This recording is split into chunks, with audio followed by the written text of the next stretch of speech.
Student, आज का जो क्लास है बाबू आप सब के लिए बहुत ही वीवीआई होने वाला है। क्या बहुत ही वीवीआई होने वाला है? क्योंकि आज के क्लास के अंतर्गत जो आपका 2026 में बिहार बोर्ड इंटर का एग्जाम होगा, इंटरमीडिएट एग्जामिनेशन जो आपका होने वाला है, जो कि एनुअल होता है, जो कि आपका क्या है वार्षिक एग्जामिनेशन 2026 होगा। 2026 के एग्जाम के दृष्टिकोण से बाबू आज का जो क्लास है, आज का जो सेशन है आप सब के लिए बहुत ही स्पेशल है। क्योंकि आज के क्लास के अंतर्गत जो आपका फिजिक्स है, जिसे कि हम लोग भौतिक शास्त्र के नाम से जानते हैं, तो फिजिक्स का आज क्या करेंगे, आपका 35 वीवीआई ऑब्जेक्टिव का सॉल्यूशन करवाएंगे। और ये ऐसे ऑब्जेक्टिव प्रश्न है जो आपके एग्जाम में हर साल किसी न किसी तरह से पूछ लिया जाता है। तो बाबू आज का क्लास आप सब के लिए काफी स्पेशल होने वाला है, तो इस वीडियो को आप लोग शुरू से लेकर के अंत तक देखिएगा।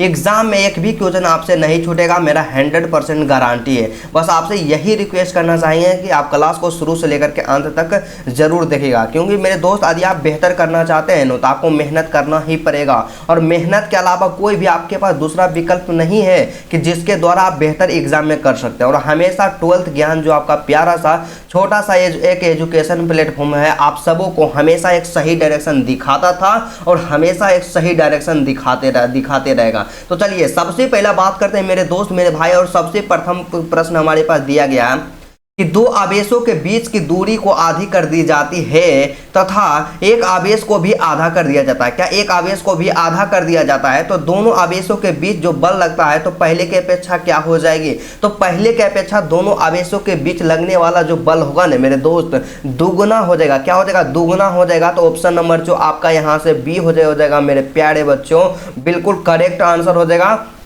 और एग्जाम में इसी तरह का क्वेश्चन पूछा जाएगा, तो आप कभी भी इस पे तो संदेह नहीं कीजिएगा, ठीक है। और उसके बाद वही नेक्स्ट क्वेश्चन के बारे में बात कर लिया जाए मेरे भाई मेरे दोस्त। हमारे पास जो 2 नंबर का प्रश्न दिया गया, तो दूसरा प्रश्न क्या कहता है मेरे प्यारे बच्चों, 2 नंबर का क्वेश्चन दिया गया ना जी दोस्तों। दूसरा क्वेश्चन का कहना है कि r दूरी पर रखे दो वैद्युत द्विध्रुवों से निकाय बने निकाय की स्थित वैद्युत स्थिति ऊर्जा अनुक्रमानुपाती होती है। तो देखिए अनुक्रमानुपाती जो होती है दूरी के घन के अनुक्रमानुपाती होती है। ऑप्शन नंबर बी जो आपका होगा बिल्कुल सही आंसर हो जाएगा, ऑप्शन नंबर बी, ठीक है। और वही बात कर लेते हैं मेरे भाई मेरे दोस्त, प्रश्न संख्या जो 3 दिया गया है, जो कि काफी मोस्ट इंपोर्टेंट है और एग्जाम में बाबू इसी तरह का क्वेश्चन पूछा जाएगा। तो क्वेश्चन क्या दिया गया है जी, 3 नंबर का प्रश्न क्या कहता है कि विद्युत चालन में चालक से मुक्त इलेक्ट्रॉनों का अपवाह वेग v तथा एवं चालक के सिरों के बीच लगने वाला विभवांतर जो v होता है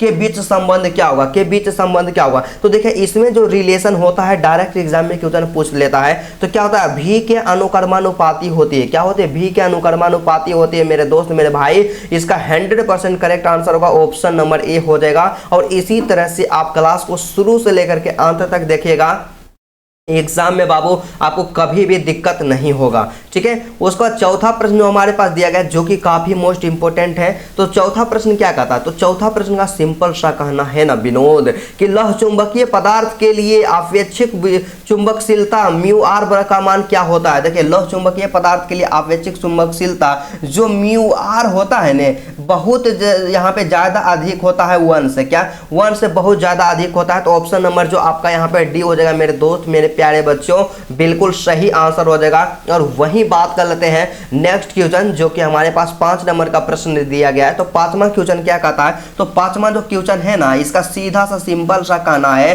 कि निम्न में से कौन सा नियम ऊर्जा संरक्षण के जो सिद्धांत होता है उस पर आधारित है। आपको पता होना चाहिए कि एम्पियर का नियम आधारित नहीं है, वैद्युत अपघटन का भी नहीं है, लेकिन यहाँ पे जो होता है लेंज का जो नियम है ना ऊर्जा संरक्षण के सिद्धांत पे आधारित है। इसलिए मेरे प्यारे बच्चों इसका जो सही आंसर होगा ऑप्शन नंबर सी हो जाएगा। क्या हो जाएगा? लेंज का नियम। क्या हो जाएगा? लेंज का नियम हो जाएगा इसका 100% करेक्ट आंसर। आप लोग एग्जाम में कभी भी मिस्टेक नहीं कीजिएगा, यही इसका सही आंसर होगा, ठीक है।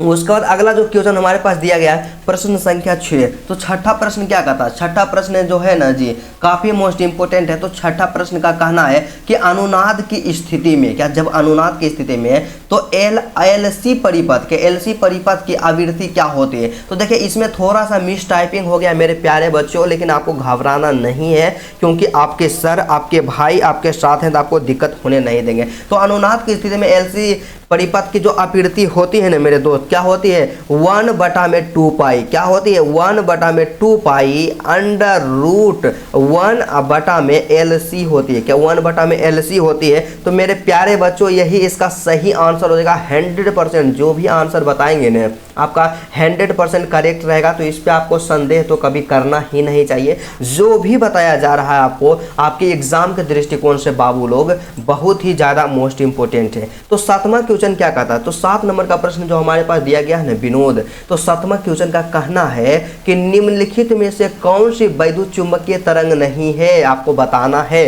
तो यहाँ पे देखिए अल्फा किरणें जो है ना वैद्युत चुंबकीय तरंग नहीं है, काफ़ी ज़्यादा इंपॉर्टेंट है। आप इसको क्या कीजिएगा 3 स्टार लगा दीजिएगा, क्या 3 स्टार लगा दीजिएगा कि अल्फा किरणें जो है वैद्युत चुंबकीय तरंग नहीं है। बाकी बात देखिए यहाँ पे गामा किरणें वैद्युत चुंबकीय तरंग है, अवरक्त किरणें भी वैद्युत चुंबकीय तरंग है और एक्स किरणें भी वैद्युत चुंबकीय तरंग है। लेकिन हमारा जो ऑप्शन नंबर ए होगा बाबू यहाँ से बिल्कुल ही सही आंसर हो जाएगा, ठीक है। उसके बाद नेक्स्ट क्वेश्चन के बारे में बात करते हैं। तो नेक्स्ट क्वेश्चन जो हमारे पास दिया गया है उसको थोड़ा सा हम लोग देख लेते हैं, एग्जाम के दृष्टिकोण से मोस्ट इंपोर्टेंट है और एग्जाम में बाबू इसी तरह का क्वेश्चन पूछा जाएगा, क्योंकि कहा जाता है कि जब आंखों में अरमान लिया मंजिल को अपना मान लिया, है मुश्किल क्या आसान किया, जब ठान लिया तो ठान लिया। इसलिए मेरे प्यारे बच्चों कि एक बार जब आप ड्रीम निश्चय कर लेंगे आपको एग्जाम में बेहतर करना है तो हमेशा बेहतर करना है। तो 8 नंबर का प्रश्न क्या कहता है कि जी एक उत्तल लेंस की क्षमता जो है 2 डायोप्टर है, क्या 2 डायोप्टर है, तो इसकी फोकस दूरी क्या होगी। तो मेरे प्यारे बच्चों आपको पता होना चाहिए कि फोकस दूरी बराबर में क्या होता है 1/f होता है, और जहां f जो होता है फोकस दूरी जो होता है मीटर में होता है, क्या फोकस दूरी जो होता है मीटर में होता है। और वही बात कर लिया जाए मेरे दोस्त कि जब हमारे पास क्या रहता है क्षमता दिया हुआ रहता है, यहाँ पे लेंस की क्षमता दिया हुआ रहता है और हमें फोकस दूरी निकालना हो तो इसी फॉर्मूला से हम लोग क्या निकाल देते हैं, इसी फॉर्मूला से हम तो यहाँ पे हम लोग लिख सकते हैं ना जी, सबसे सिंपल सा इसको यूज करके क्या लिख सकते हैं। मान लिया जाए देखिए P बराबर में क्या था, P बराबर में 1/f जो है किसमें है मीटर में है, इसको सेंटीमीटर में बदलेंगे, यहाँ पे 100 यहाँ पे f हो जाएगा, क्या 100f हो जाएगा, ये हो जाएगा सेंटीमीटर में। अब यहाँ से क्या होगा कि यदि इसको क्रॉस मल्टीप्लाई करेंगे और यहाँ से f बराबर में लिखेंगे तो 100/2 हो जाएगा, क्या हो जाएगा 100/2 हो जाएगा मेरे प्यारे बच्चों, मतलब 100 में यहाँ पे P हो जाएगा, क्या 100 में P हो जाएगा, मतलब कि क्षमता हो जाएगा। तो हमारे पास यहाँ पे 100 था तो 100 हो जाएगा, और क्षमता कितना दिया गया है 2 डायोप्टर दिया गया है, तो 2 से भाग करेंगे तो यहाँ पे 50 आ जाएगा। तो हमारा जो करेक्ट आंसर हो जाएगा फोकस दूरी 50 सेंटीमीटर हो जाएगा। तो यहाँ पे ऑप्शन नंबर जो आपका बी होगा मेरे प्यारे बच्चों बिल्कुल सही आंसर हो जाएगा। बस आपको एक फॉर्मूला सिंपल सा आपको क्या याद रखना है, आपको सिंपल सा एक फॉर्मूला याद रखना है कि जब फोकस दूरी निकालना रहे, कि जब फोकस दूरी निकालना रहे तो 100 में क्षमता होता है, क्या 100 में क्षमता मतलब 100 में क्षमता दिया गया है 50, यहाँ पे 2 दिया गया है तो यहाँ पे 50 सेंटीमीटर हो जाएगा। ऑप्शन नंबर जो आपका बी होगा बाबू बिल्कुल सही आंसर हो जाएगा। और दुनिया का कोई भी क्वेश्चन रहे ना आपसे 100% सोल्व हो जाएगा, मेरा आपसे 100% यहाँ पे गारंटी है, विश्वास है, ठीक है। उसके बाद अगला जो क्वेश्चन दिया गया मेरे प्यारे बच्चों जो कि काफी मोस्ट इंपोर्टेंट है, क्वेश्चन क्या कहता है जी, थोड़ा सा आप पेशेंस रखिएगा क्योंकि एग्जाम में बाबू आपको दिक्कत हम होने नहीं देंगे। आपसे वादा जो करते हैं भाई उस वादा को निभाने का प्रयत्न रखते हैं, जिगरा रखते हैं, इसीलिए बार बार आपको ऑब्जेक्टिव क्वेश्चन का सॉल्यूशन करवाते हैं। तो 9 नंबर का प्रश्न दिया गया है कि निम्नलिखित में से किसे ध्रुवीकृत नहीं किया जा सकता है। काफी मोस्ट इंपोर्टेंट है कि निम्नलिखित में से किसे ध्रुवीकृत नहीं किया जा सकता है, मोस्ट इंपोर्टेंट है, एग्जाम में क्वेश्चन पूछा जाता है। तो ध्वनि तरंगे जो होते हैं ना इसको हम लोग ध्रुवीकृत नहीं कर सकते हैं। तो ऑप्शन नंबर जो आपका यहाँ से ये हो जाएगा ना मेरे प्यारे बच्चों बिल्कुल सही आंसर हो जाएगा कि ध्वनि तरंगों को कभी भी हम लोग ध्रुवीकृत नहीं कर सकते हैं। उसके बाद नेक्स्ट बात कर लेते हैं, हमारे पास जो 10 नंबर का प्रश्न दिया गया है। तो 10वां क्वेश्चन क्या कहता है विनोद, तो 10 नंबर का क्वेश्चन का कहना है ना विनोद कि किसी गतिमान कण से संबद्ध द्विब्रोगली तरंग की तरंग दैर्ध्य निर्भर नहीं करती है। तो क्या कि किसी गतिमान कण से संबंध द्विब्रोगली तरंग की तरंग दैर्ध्य जो है ना आवेश पर निर्भर नहीं करती है। किस पर निर्भर नहीं करती है, आवेश पर निर्भर नहीं करती है। तो ऑप्शन नंबर जो यहाँ से बी हो जाएगा मेरे प्यारे बच्चों बिल्कुल सही आंसर हो जाएगा। और 11 नंबर का क्वेश्चन हमारे पास दिया गया। तो 11 नंबर का क्वेश्चन क्या कहता, तो 11 नंबर का क्वेश्चन का कहना है ना जी कि एक इलेक्ट्रॉन 5 वोल्ट विभवांतर तक त्वरित किया जाता है।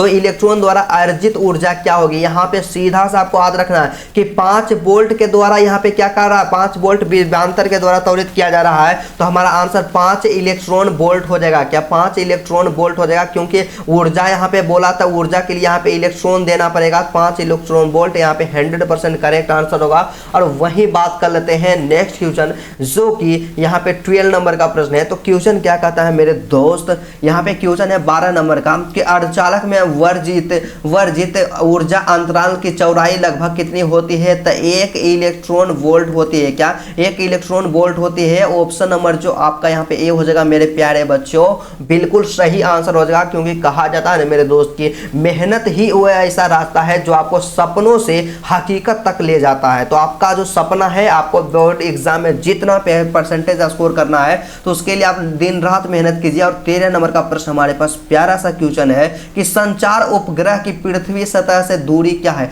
देखिए संचार जो उपग्रह होता है पृथ्वी से सतह की दूरी क्या है, यहाँ पे 36 किलोमीटर, क्या 36,000 किलोमीटर, क्या है 36,000 किलोमीटर है। तो ऑप्शन नंबर जो आपका ये होगा बाबू, बिल्कुल सही आंसर हो जाएगा। 36,000 किलोमीटर है संचार उपग्रह की पृथ्वी सतह से जो दूरी है। काफी मोस्ट इंपोर्टेंट है, इसी तरह से एग्जाम में आप बेहतर कीजिएगा और एक भी आपको ऑब्जेक्टिव नहीं छूटेगा।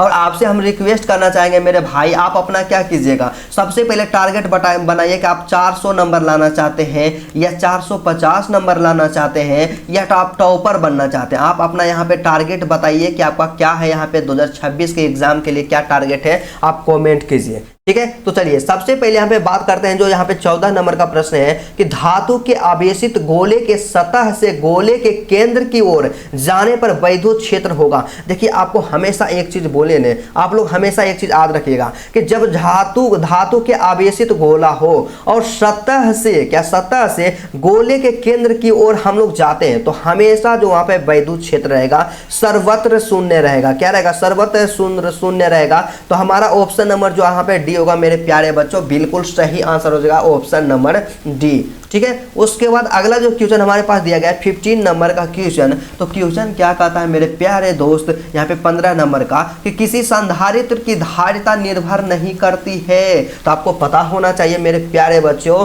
कि किसी संधारित्र की जो धारिता होती है प्लेटों की आकृति पर निर्भर करती है, प्लेटों के आकार पर भी निर्भर करती है। और नेक्स्ट ऑप्शन के बारे में बात कर लेते हैं। तो नेक्स्ट ऑप्शन जो हमारे पास दिया गया है काफी मोस्ट इंपोर्टेंट है। तो अगला जो ऑप्शन क्या कहता है, अगला ऑप्शन जो है ना मेरे दोस्त, यहाँ पे नेक्स्ट ऑप्शन है कि अब प्लेटों के आवेश पर, तो देखिए प्लेटों के आवेश पर निर्भर नहीं करता है। तो ऑप्शन नंबर जो आपका यहाँ पे सी होगा बच्चों प्यार, यहाँ पे 100% करेक्ट आंसर हो जाएगा। और वही बात कर लेते हैं जो कि काफी इंटरेस्टिंग और बहुत ही आसान क्वेश्चन हमारे पास आ गया है, जिसे हर बच्चा एग्जाम में इसको आसानी पूर्वक सोल्व कर सकता है। और ये जो क्वेश्चन है ना प्रत्येक साल एक ना एक एग्जाम में पूछा या इस तरह का क्वेश्चन 1 से 2 क्वेश्चन हर साल एग्जाम में पूछा जाता है। तो इसको कभी भी आपको स्किप नहीं करना है। क्वेश्चन क्या कहता है कि दशमलव अंक पद्धति की संख्या 27 को द्विधारी संख्या में समतुल्य संख्या क्या होगी। मतलब सीधा सा है कि यहाँ पे दशमिक संख्या से द्विधारी संख्या में आपको चेंज करने के लिए आए, आपको काम कुछ नहीं करना, सिर्फ क्या करना है 2 से भाग देते जाना।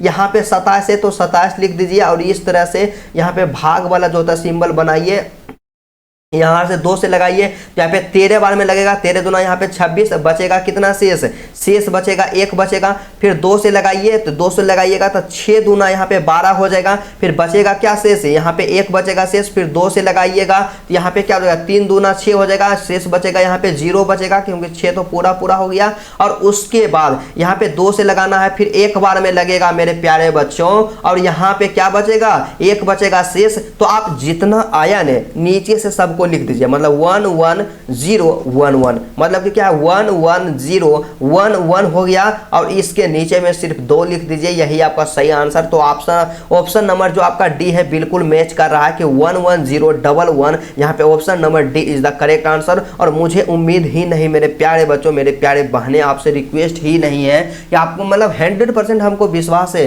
कि जो भी क्वेश्चन इस तरह का आएगा ना आप उसका समाधान कर दीजिएगा, क्योंकि पढ़ाने का जो तरीका होता है इस पे हमें अपने आप पे विश्वास है। तो एग्जाम में आप बेहतर जरूर कीजिएगा। तो 17 नंबर का प्रश्न क्या कहता है कि 2 विद्युत आवेशों के बीच लगने वाला बल को नियंत्रित करने वाला नियम क्या कहा जाता है? देखिए, दो आवेशों के बीच जो बल लगता है ना, तो उस बल को नियंत्रित जो करता है उसे हम लोग कूलॉम का नियम कहते हैं। क्या कूलॉम का नियम कहते हैं? तो मेरे प्यारे बच्चों, ऑप्शन नंबर जो डी होगा बिल्कुल सही आंसर हो जाएगा जी। और वही बात कर लेते हैं नेक्स्ट क्वेश्चन, जो कि काफी मोस्ट इंपोर्टेंट है, 18 नंबर का प्रश्न।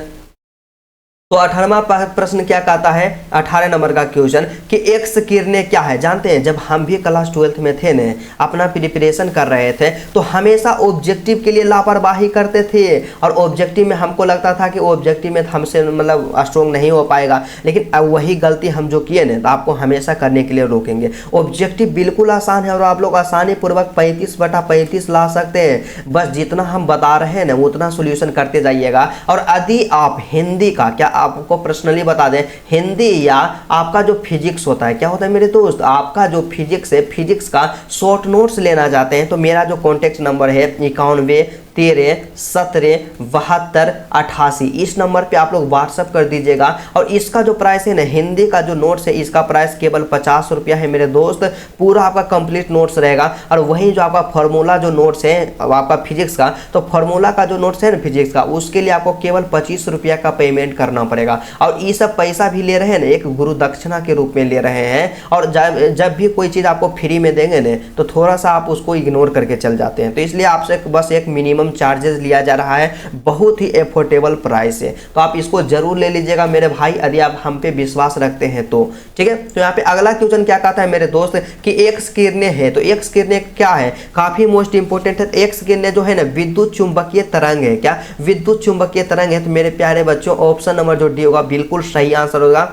और इस क्वेश्चन में आप लोग 3 स्टार लगा दीजिएगा आपके एग्जाम के दृष्टिकोण से। जानते हैं VVI है, क्या VVI है?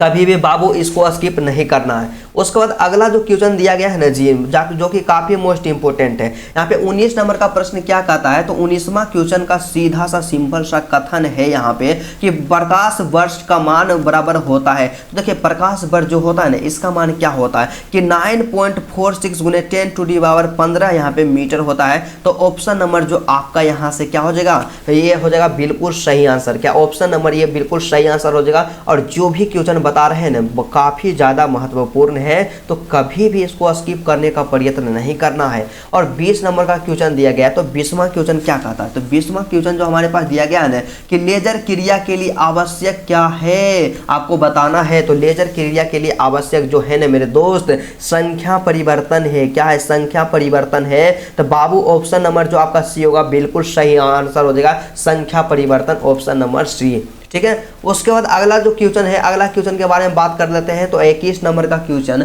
हमारे पास क्या दिया गया है विनोद, 21 नंबर का क्वेश्चन दिया गया है ना माय डियर स्टूडेंट, कि किसी परमाणु का नाभिक बना होता है। आपको नहीं पता है जी, कि किसी परमाणु का जो नाभिक बना होता है प्रोटॉन और न्यूट्रॉन से। क्या प्रोटॉन और न्यूट्रॉन से? तो आपका जो ऑप्शन नंबर बी होगा बाबू बिल्कुल सही आंसर होगा, कि प्रोटॉन एवं न्यूट्रॉन से किसी परमाणु का नाभिक बना हुआ रहता है। तो ऑप्शन नंबर जो आपका बी होगा 100%। क्या है कि 100% बिल्कुल करेक्ट आंसर है। 12th ज्ञान जो आपका प्लेटफॉर्म है, जो आपका एजुकेशनल चैनल है मेरे भाई, हमेशा आप सबको एक सही डायरेक्शन प्रोवाइड करवाता आ रहा था और आज भी सही डायरेक्शन ही बताएगा। ठीक है, तो चलिए, थोड़ा सा पीडीएफ में यहाँ पे प्रॉब्लम आ गया, लेकिन कोई बात नहीं, आप पेशेंस रखिएगा बाबू, एग्जाम में दिक्कत नहीं होगा।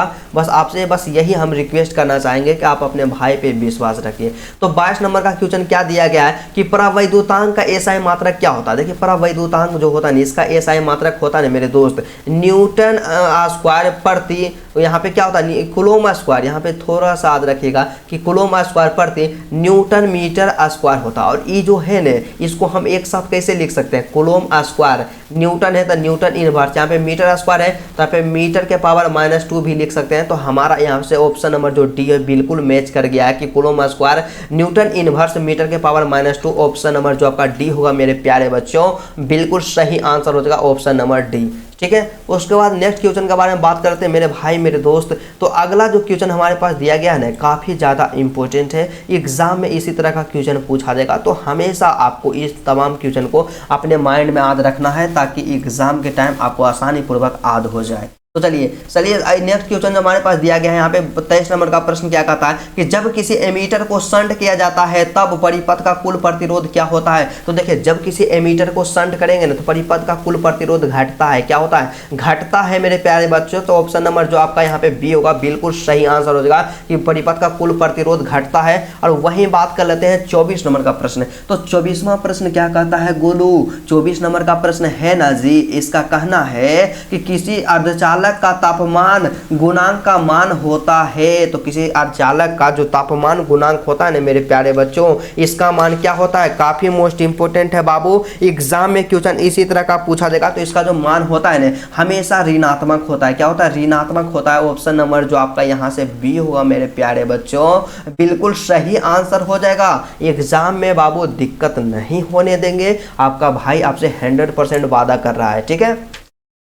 उसके बाद अगला जो क्वेश्चन दिया गया हमारे पास 25 नंबर का प्रश्न क्या कर रहा है कि किसी माध्यम की अपेक्षिक परावैधता ई आर बराबर क्या होती है। तो देखिए एग्जाम में जानते हैं कई बार क्वेश्चन पूछा गया है, तो आप इसको 5 स्टार तो करवे कीजिएगा, उसके साथ ही साथ प्लस में भी आई कर दीजिएगा 2026 के एग्जाम के दृष्टिकोण से, क्योंकि कई बार पूछ लिया गया। तो किसी माध्यम की अपेक्षिक परावैधता जो होती है, जिसे कि हम लोग क्या कहते हैं, जिसे कि हम लोग ई आर कहते हैं। तो ई आर बराबर में क्या होता है? ई बटा एप्सिलॉन नोट होता है। तो ऑप्शन नंबर जो आपका ये हो जाएगा मेरे प्यारे बच्चों, बिल्कुल सही आंसर हो जाएगा। Option number A is the correct answer. और वही बात कर लेते हैं नेक्स्ट क्वेश्चन के बारे में। तो अगला जो क्वेश्चन हमारे पास 26 नंबर का प्रश्न दिया गया है। तो 26 नंबर का क्वेश्चन तो हर बच्चा इसको बना देगा। क्वेश्चन क्या कहता है कि आवेश का बीमा क्या होता है? आवेश का बीमा आप लोग नहीं जानते हैं कि एटी होता है या आई होता है। क्या आई होता है? काफी मोस्ट इंपोर्टेंट है। तो ऑप्शन नंबर जो आपका ये होगा बाबू, बिल्कुल सही आंसर हो जाएगा कि आवेश का बीमा एटी या आईटी होता है। कोई दिक्कत नहीं है,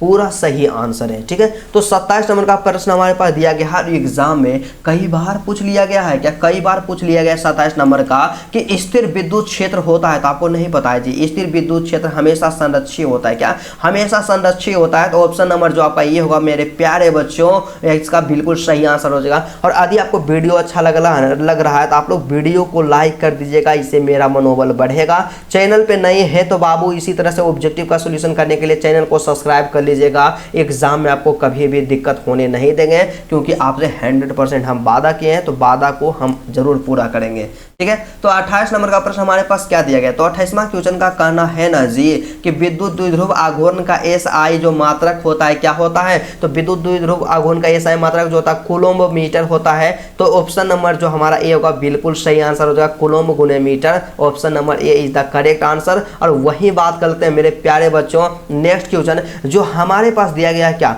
29 नंबर का प्रश्न। तो 29वां प्रश्न क्या कहता है गोलुआ? 29 नंबर का प्रश्न है ना जी, इसका कहना है ना विनोद कि 1 फैराड बराबर में होता है। तो 1 फैराड जो होता है ना, 1 फैराड बराबर में क्या होता है? 1 कूलम्ब बटा वोल्ट होता है। क्या 1 कूलम्ब बटा 1 वोल्ट होता है? तो ऑप्शन नंबर जो आपका बी हो जाएगा मेरे प्यारे बच्चों, बिल्कुल सही आंसर हो जाएगा। क्योंकि देखिए यदि नीचे में वोल्ट दिया गया है तो इसको ऊपर में लिखना चाहेंगे तो माइनस में आ जाएगा, मतलब 1 कूलम्ब वोल्ट इनवर्स इस तरह से लिख सकते हैं। तो ऑप्शन नंबर जो आपका बी होगा मेरे प्यारे बच्चों, बिल्कुल सही आंसर हो जाएगा। और वही बात कर लेते हैं ना जी विनोद नेक्स्ट क्वेश्चन के बारे में। तो 30 नंबर का प्रश्न क्या दिया गया है? 30 नंबर का प्रश्न काफी ज्यादा इंपॉर्टेंट है। तो क्वेश्चन का क्या कहना है कि विद्युत धारिता का मात्रक क्या होता है? आप नहीं जानते हैं जी, इतना आसान है। क्या है? इतना आसान प्रश्न है कि विद्युत धारिता का जो मात्रक क्या होता है? फैराड होता है। क्या होता है? फैराड होता है। तो ऑप्शन नंबर जो यहाँ से सी होगा बाबू, बिल्कुल सही आंसर हो जाएगा कि विद्युत धारिता का जो मात्रक होता है फैराड होता है। और वही बात कर लेते हैं मेरे प्यारे भाई प्रश्न संख्या 31 के बारे में। तो 31 प्रश्न संख्या जो दिया गया है काफी ज्यादा इंपॉर्टेंट है, क्योंकि एग्जाम में जो पूछा जाता है तो सभी का सभी महत्वपूर्ण रहेगा। तो यहाँ पे क्वेश्चन क्या कहता है, यहाँ पे 31 नंबर का क्वेश्चन हमारे पास दिया गया है। तो थोड़ा सा आप पेशेंस रखिएगा, कोई दिक्कत नहीं होने देंगे, आपसे प्रोमिस रहा। तो यहाँ पे क्वेश्चन क्या कहता है 31 नंबर का कि कार्बन प्रतिरोध के कलर कोड में हरे रंग का मान क्या होता है? तो देखिए कलर कोड के लिए आपको क्या करेंगे, एक स्पेशल वीडियो लाएंगे जिसमें आपको ट्रिक बताएंगे, और हर साल एग्जाम में एक क्वेश्चन इससे पूछा जाएगा, तो आपको इसको स्किप नहीं करना है, ठीक है। तो कलर कोड में हरे रंग का जो मान होता है 5 होता है। क्या 5 होता है? ट्रिक के माध्यम से आपको बता दिया जाएगा। तो आप कभी भी आप इस तरह के प्रश्न को मिस नहीं कीजिएगा, और ज़्यादा प्रैक्टिस कीजिएगा बाबू, तभी आप एग्जाम में बेहतर कर सकते हैं। ठीक है। तो 32 नंबर का प्रश्न हमारे पास दिया गया, तो यहाँ पे 32 नंबर का क्वेश्चन क्या कहता है कि किसी चालक का विशिष्ट प्रतिरोध बढ़ता है। तो देखिए किसी चालक का विशिष्ट प्रतिरोध, आपको हमेशा एक चीज याद रखना कि जब प्रतिरोध रहे या जब विशिष्ट प्रतिरोध रहे, जब क्या होता है तापमान को बढ़ाएंगे तो विशिष्ट प्रतिरोध भी बढ़ेगा मेरे भाई, या प्रतिरोध भी बढ़ेगा। क्योंकि क्या होता है कि प्रतिरोध जो होता है तापमान के समानुपाती होता है, तो ताप बढ़ने से बढ़ता है, क्या बढ़ता है, ताप बढ़ने से बढ़ता है, क्या था, प्रतिरोध भी बढ़ता है। तो ऑप्शन नंबर जो आपका यहाँ पे ये होगा मेरे प्यारे बच्चों, बिल्कुल सही आंसर हो जाएगा। और उसके बाद अगला जो क्वेश्चन हमारे पास दिया गया है 33 नंबर का क्वेश्चन, तो 33 नंबर का प्रश्न जो दिया गया है ना जी, इसका क्या कहना, इसका कहना है ना कि विद्युत हीटर में जिस तत्व का व्यवहार किया जाता है वह है, तो देखिए विद्युत हीटर में जिस तार का व्यवहार किया जाता है नाइक्रोम है, तो नाइक्रोम तार का उपयोग किया जाता है। तो ऑप्शन नंबर जो यहाँ पे आपका डी होगा मेरे प्यारे बच्चों, बिल्कुल सही आंसर हो जाएगा। और इसी तरह से आप एग्जाम के लिए मेहनत करते रहिए, आपको दिक्कत नहीं होगा, ठीक है। तो 34 नंबर का प्रश्न हमारे पास दिया गया है, तो क्वेश्चन क्या कहता है 34 नंबर का कि सेल का विद्युत वाहक बल मापा जाता है। तो आपको नहीं पता है जी कि सेल का विद्युत वाहक बल विभव मापी के द्वारा मापा जाएगा। तो ऑप्शन नंबर जो आपका यहाँ से डी होगा, बिल्कुल सही आंसर हो जाएगा। और वही बात कर लेते हैं सबसे अंतिम प्रश्न के बारे में। तो सबसे अंतिम और ज्यादा खतरनाक वाला प्रश्न है, तो क्वेश्चन क्या कहता है 35 नंबर का कि डायनेमो के कार्य सिद्धांत आधारित है। आपको नहीं पता है बाबू कि डायनेमो जो कार्य करता है ना, विद्युत चुंबकीय प्रेरण के सिद्धांत पे काम करता है। तो ऑप्शन नंबर जो आपका बी होगा, बिल्कुल सही आंसर होगा। और जितना भी क्वेश्चन आपको बताएं 35 क्वेश्चन, सभी का सभी क्वेश्चन जो है VVI क्वेश्चन है 2026 में जो आपका एग्जाम होगा उसके दृष्टिकोण से यहाँ पे इंपॉर्टेंट है। क्या इंपॉर्टेंट है? तो मेरे भाई मेरे दोस्त, यदि आपको वीडियो अच्छा लगा तो सबसे पहले आपसे रिक्वेस्ट करना चाहेंगे, आप लोग वीडियो को दिल से लाइक कर दीजिएगा। चैनल पे नए हैं बाबू तो चैनल को सब्सक्राइब कर लीजिएगा, एग्जाम में दिक्कत नहीं होने देंगे, 100% गारंटी है। तो 100% गारंटी है। तो चलिए आज का क्लास यहीं तक रहता है, फिर आपसे मिलते हैं नेक्स्ट वीडियो में और नेक्स्ट टॉपिक के साथ। तब तक के लिए जय हिंद।